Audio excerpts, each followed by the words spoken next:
Welcome everyone to the WERA 103 presentation today. My name is Rob Mickelson and I'll be hosting the event.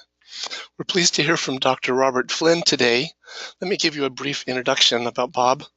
Bob received his bachelor's and master's degrees at Colorado State University and then his PhD at Auburn University. Bob's currently on the faculty of New Mexico State University in the Department of Plant and Environmental Science. He's also the superintendent of the Artesia Science Center, which is located in southeastern New Mexico. I know Bob from his activities as doing educational outreach, where his passion really is using science to solve real-world problems in agriculture. So it's a pleasure to have Dr. Robert Flynn talk to us today about high pH and some of the issues that poses in Western North America. So welcome, Bob. We're glad to have you join us today, and let's get you set up with your slides, and then you can go ahead and begin. Well, thank you very much. I really appreciate the opportunity, and we will get going. So Western pH, it's definitely on the high side in most areas.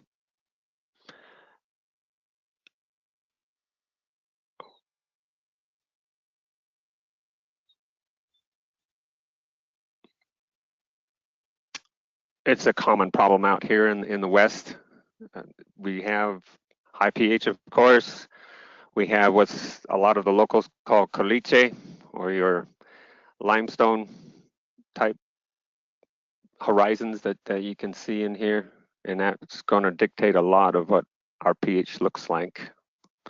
We also have to deal a little bit with salinity, as well as some sodicity and compaction, like a lot of other places, and of course low organic matter. With limited rainfall, what can you expect?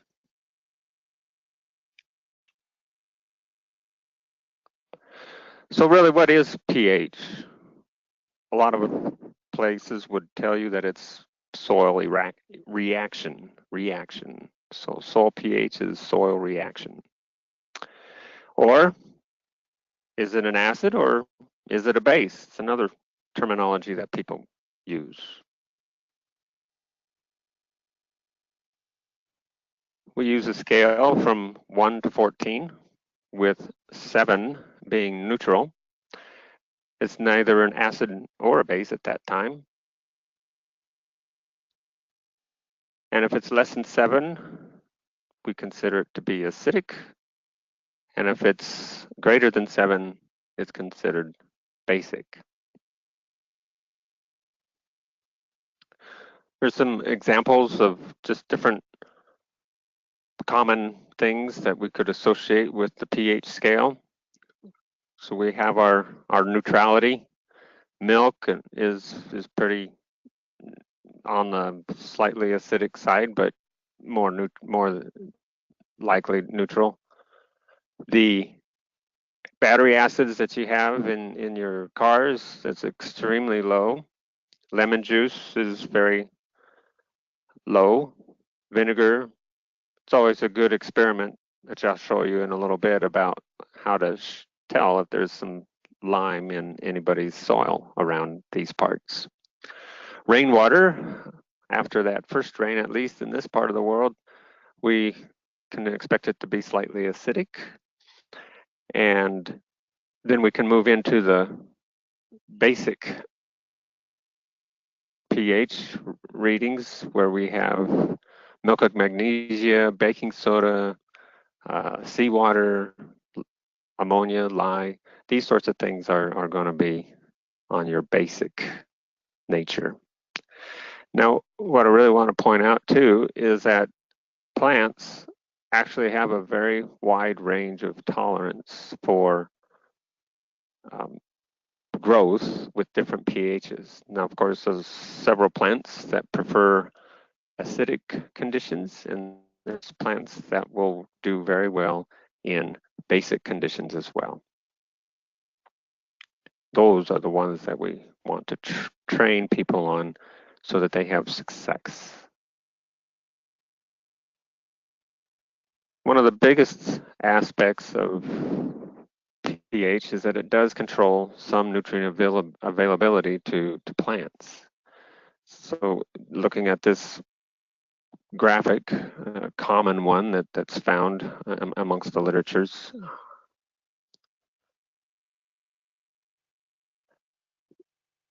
is showing the availability of like nitrogen, which is pretty much not affected until you get to very low levels of, and then phosphorus on a general scale is basically really well available in that 7 range.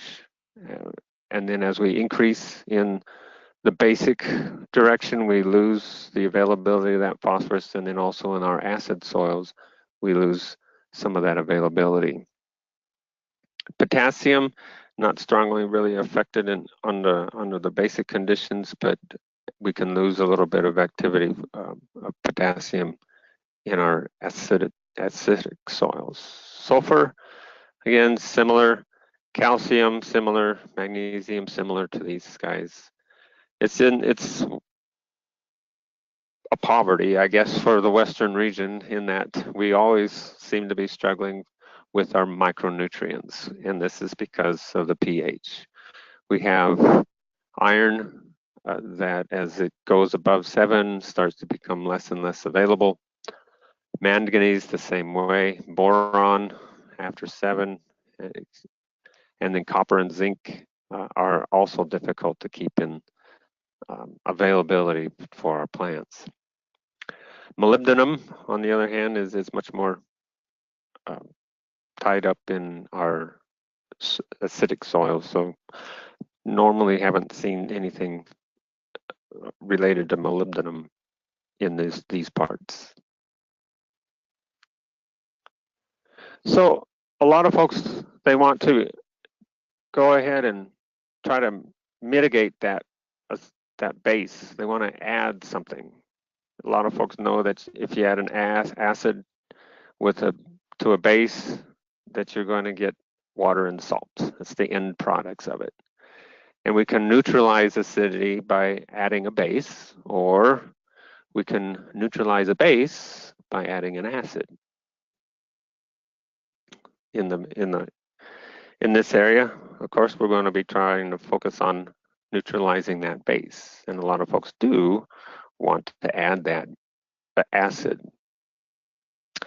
One of the, just a way of thinking about it, if you're going to clean your car battery terminal, what is it that you're going to use? Some folks will say Coca-Cola. You know, you pour a bottle of Coca-Cola on there and it's just going to clean it right up. But it might work that way, but does it actually neutralize the pH? Well, no, not really. Coca-Cola, it's an acidic product. If you want to neutralize your acid from that battery terminal, baking soda, a base is the way to go. So a lot of folks, once they start getting associated with the soils here, they would like to change it. So I was curious at one point just what the differences in our pHs would be based on a cropping system. And what I found through a replicated study was that cotton being an annual crop, the pH of the fields that we had averaged 7.4. But for our perennial pasture grasses that had been in for several years had lower pH. So there's a lot going on in these soils that deserve consideration when we're trying to manage our pH. Another way that folks would like to lower the pH in our soils that are low in pH or high in pH is with elemental sulfur. The general recommendation is for sandy soils, you would need 10 pounds per 1,000 square feet of elemental sulfur, or for a loam, a higher clay content soil, you would need about 40 pounds per 1,000 square feet. But wait, if you add an acid to a base, what do you get? Salts and water. Is that going to be more deleterious by our efforts? Well, one of the things that happens in New Mexico is that all these soils with lime, which is a very big majority of them in our ag lands, are buffered. And that means it's just something that's going to prevent change. Our water in New Mexico is buffered against changes in pH by the presence of lime. And of course, lime is calcium carbonate. One of those quick tests that you can do is just to actually use some vinegar. And a simple test is to just pour that vinegar out just a little bit on the soil. It could be dry or moist. And you can see that by adding an acid to, in this case, the soil, we start to see effervescence occur. And that guarantee then that you have a high pH. A lot of folks would like to get rid of that and start lowering it, but again, by doing that, you're going to increase the chances of too much salt being left in the soil. So if it did happen, then flushing it with water would be helpful.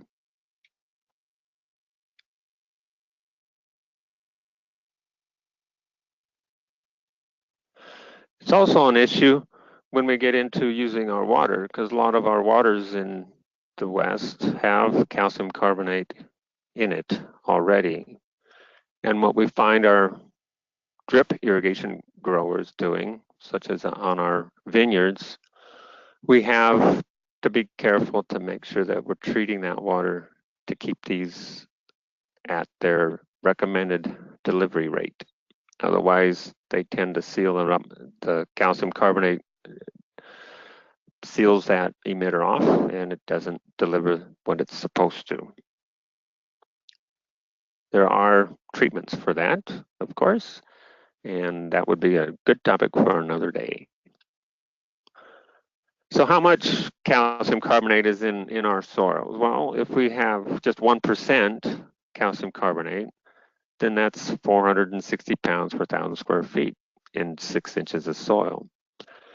And if you're like us in this part of the world, in southeastern New Mexico, we have close to almost 7,000 pounds per 1,000 square feet of 6-inch deep soil.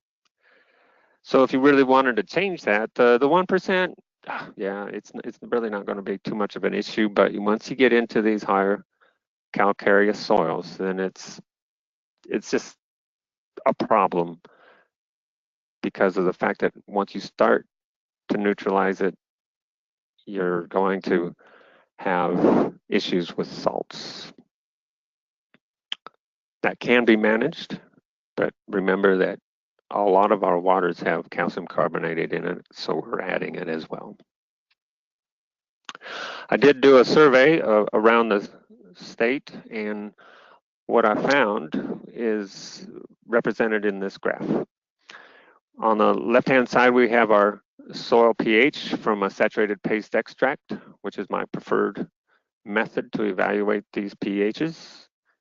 And we had the soils tested for the soil lime or calcium carbonate content. What I thought was interesting was that most of our labs are evaluating from 0, 1, 2, and 3% lime. And we can see that we can have a large variation in soil pH when we have calcium carbonate contents that are less than 3. But as we go higher than 3, it looks like, anyway, from all the sites that were tested, that we had a lot, anything above 7.5, all the way up to about 7.9 for the saturated paste. So it's always recommended that we do our soil testing with the saturated paste so that we get a good example or a good reading as far as what the pH actually is in our soils. The web soil survey also can be used to estimate your calcium carbonate content potential. Take, for example, San Juan County in the northwest corner of the state, can vary from 0 all the way up to about 8%. Now, of course, it's always beneficial to submit a soil sample from the location that is being used to grow crops or gardens or whatnot.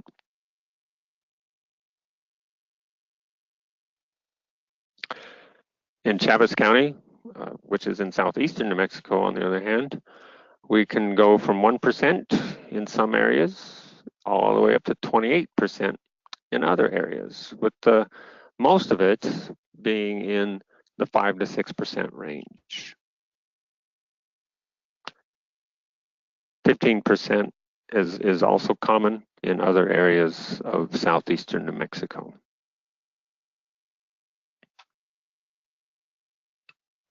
The web soil survey can also assist. These are from 1-to-1 extracts for pH, so it'll be slightly off, but it is a good way to understand just to some extent about what these pHs are like in any given region of the West.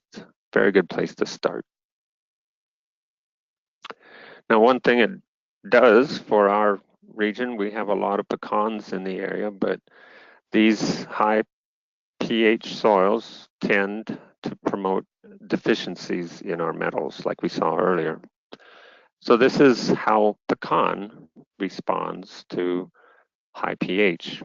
We have a rosetting of the growing tip, and we have necrosis setting in a certain pattern for these types of trees.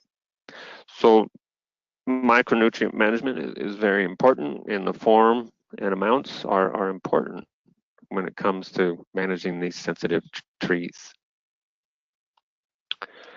There's a lot of homeowners that grow different types of trees and crops or plants that do not do very well in their area. It ends up getting iron deficiency. This usually is a result of a Lyme-induced deficiency, and there's many of those that are planted, but not for long. The joke is that eventually iron will kill the plant in the form of a chainsaw. But other plants that are grown for feed or for harvesting, they also can develop necrosis or iron deficiencies, and we need to be able to help these plants out with the addition of selected fertilizers, iron fertilizers. Strawberries. Now, this points to one thing about plants. They all have the different varieties, and there are varietal differences between their ability to withstand the lime content of our soils. So we had a study in northern New Mexico, and only 3 varieties are shown here, but we have Brunswick and Chandler and All-Star at 3 different times after application of the product. So from August 2nd to the 25th, and then at the end on the 7th of October. What we see is at the very beginning for Brunswick, it was a good plant. Didn't really have anything going on. As we go over time, we have a good product all the way down, which I would say this is tolerant. This is a type of strawberry that you would like to grow as long as it still has a good taste. Now, as you go to the chandler, you can tell right away that it has some very distinct issues, but after treatment with a chelated iron product, it started to recover. And then by October, we still see some recovery and still some evidence of having deficiency symptoms. And then the other product, or the other variety, All-Star, it had very bad chlorosis here. And by the end of August, it started to look like it was going to recover. And then by October, it actually did kick it into gear, and we had really good performance of that All-Star from the use of a chelated iron product. Now, this chelate is an iron EDDHA, and it seems to be one of the better materials to use. Not necessarily everywhere, but it did work for this place. Homeowners, also roses, they can get it. What you'll see is that bright yellow leaf, a network of green veins that can actually turn white, as we saw even on the strawberries. The outer edges can scorch, and eventually you get dieback, and it just will not recover unless we put some additional iron into that mix of the soil. Now, folks that want to actually plan ahead before they purchase things in the stores or from seed dealers is to figure out, okay, once I know my soil characteristics, where can I go to get information about specific plants and their tolerance to pH? So the National Plants Database is a very good place to start. And then you can search on either the common name or the scientific name. And that can help you narrow down. And then you can start looking for specific varieties that might be touted at being tolerant to this type of a high pH situation. Well, there's also a lot of products that are fertilizers that are added, and we can look at iron from an iron sulfite point of view. That can be used. It's sold as copperas or ionate or Bandini 7 iron and even ironite. Ironite is starred just because it is a product of the smelting industry, and we're not really sure exactly if it's the best form with the other metals that are inside that product. The elemental sulfur can be added with iron sulfate, and that can help. And it can react then with the lime to help neutralize it. These are very simple procedures, typically a slow response to the product. It is usually inexpensive, but like I said, ironite has other heavy metals that it's not always recommended for general use. Now the chelates, on the other hand, there are different types of chelates out there, and there's been some work done on these chelates. They are, by definition, molecules that hold metals like iron, zinc, nickel, others. I just used the lobster because the molecule is like a claw, and it holds on to that specific iron or other metal in the structure of it. So we have hampine as an EDTA, and there's a DTPA iron product, and there's a EDDHA chelate. The Miller's Ferra Plus, that's just a trade name for it, and it can be found in other names, but you're looking for this on the label, the EDDHA. So how does it work? Well, these chelates performed in the following way.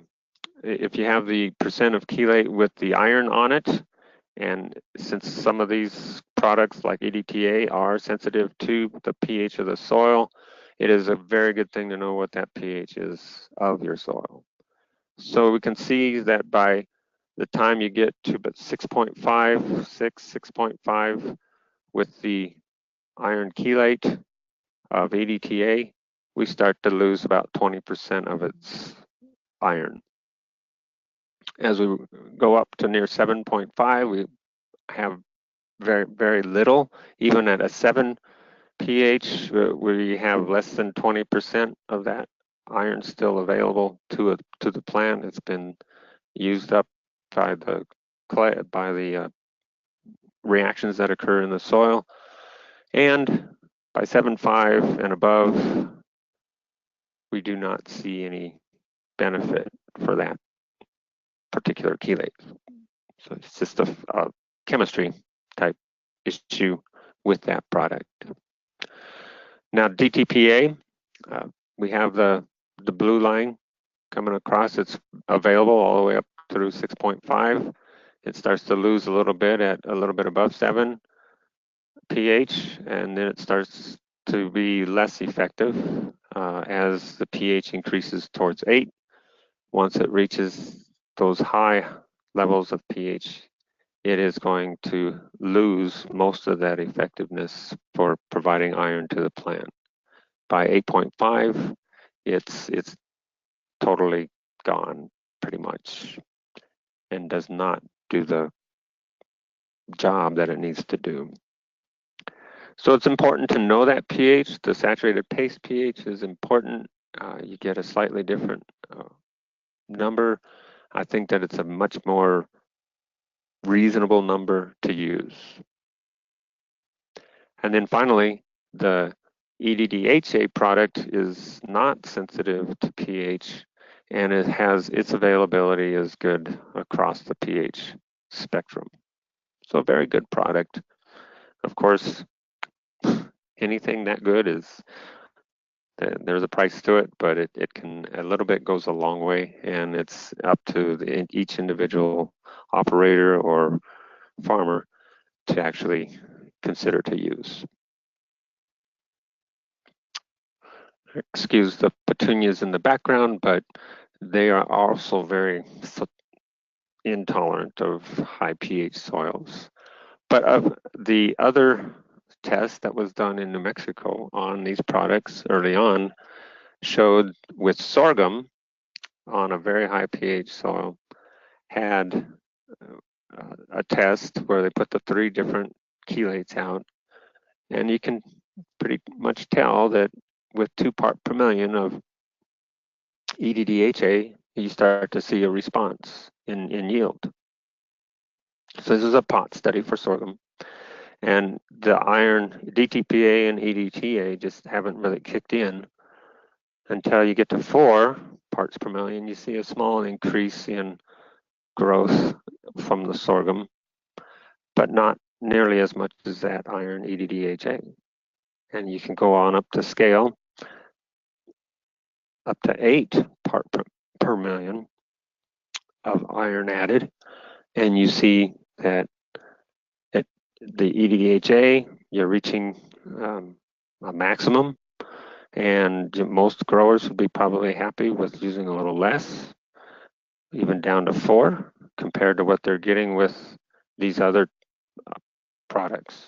So even at the DTPA, at an application of 8 part per million, that pH is just too high for it to have full effectiveness.